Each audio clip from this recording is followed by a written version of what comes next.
Hi guys, welcome back. So today what we're going to be looking at is integration of some inverse trig functions, and we're going to be looking at a few more complex familiar examples.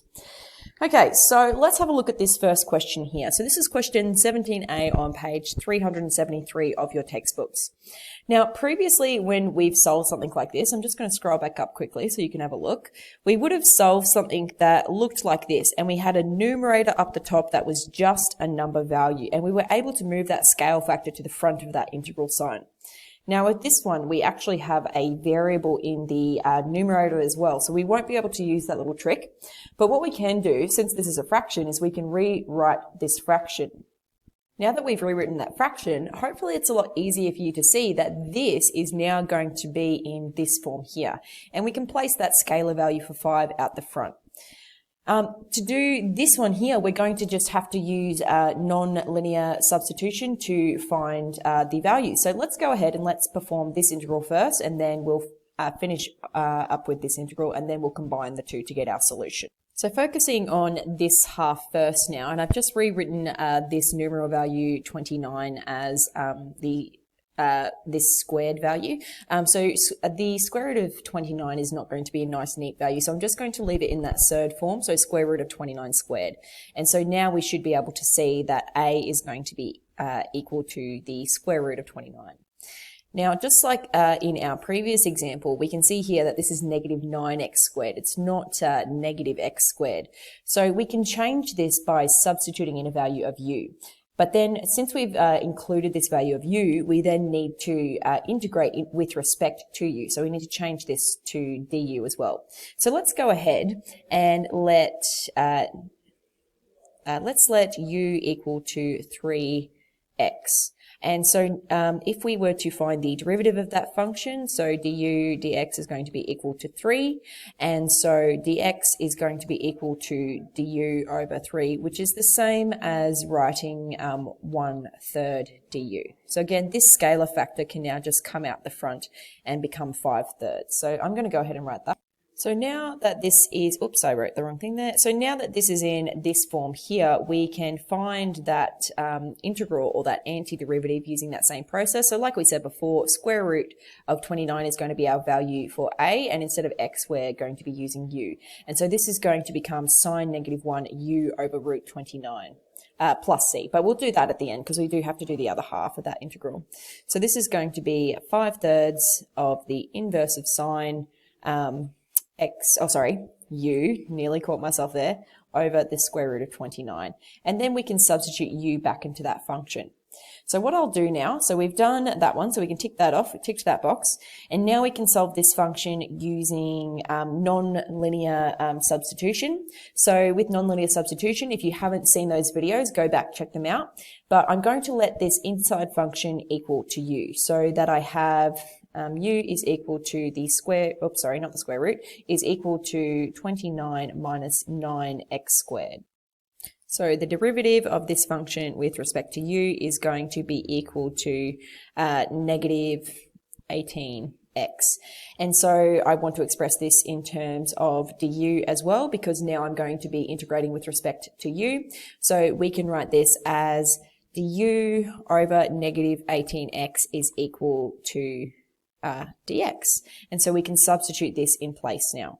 So this is going to become the integral of 3x over the square root of u, and then what was our value? Sorry, times by du over negative 18x. Well, the nice thing is that when I multiply this, these two are going to divide into each other, and I'm going to be left with negative 6 on the bottom. So this is going to become the integral of 1 over the negative 6 times by the square root of u du. Okay, so let's go ahead and let's perform this integral now, and we could really write this as negative 1/6 times by u to the power of negative 1/2. So when we go to find the integral of this function, we're just going to use that power rule. So we're going to add 1 to the power, and then we're going to divide by the new power. So this is going to give me and I've got this negative value still at the front here. So negative 1/6 multiplied by u to the power of positive 1/2 now, divided by 1/2. Okay, so divided by half is the same as timesing by 2, and we do have this negative value from here at the front still, and then that plus c value, but we'll deal with that at the end. So this is going to become positive, positive 1, don't need to write the 1, u to the power of 1/2 over 3, because that is going to cancel with that, and that is going to simplify to 1 over 3. So let's combine those two now. So this was our solution from before, and this is our solution from our second half. So the integral of the whole equation is going to be equal to 5 over 3 multiplied by inverse sine, u. Let's replace that u. What did we define u as? 3x for this one, didn't we?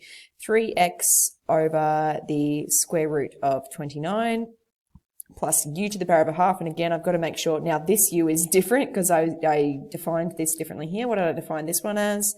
29 minus 9x to the power of 1/2, which is the same as square root, divided by 3. And then, of course, we're going to plus c on the end. And what we could do, because these are both over 3, is we could rewrite this as 5 inverse sine 3x over root 29 plus root 29 minus 9x all over 3 plus c. Now what I did is I went back to check this solution in the textbook, and I've actually done it right with one exception here, and for some reason they've got, instead of root 29, they've got 5. But then in this value here, they also have 25. So I think that the textbook does actually have a typo mistake, because I've gone back to make sure that I had the correct values in the question, and the question is asking for the square root of 29, not the square root of 25. So just be aware of that. There are a few questions in your textbook that aren't exactly correct. So what you can actually do, there's a calculator online. It's called an integral calculator. If you literally just Google integral calculator, and it's the first one that pops up, you can always double check your solutions using that integral calculator. So I went ahead and I did that because it wasn't marrying up with the answer that I had in the back of the book.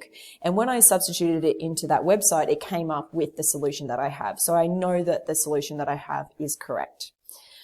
Alrighty, so that was an example of a complex familiar question using integration and also using some integration of some non-linear functions. Alright guys, have a lovely day, and I will see you in the next video.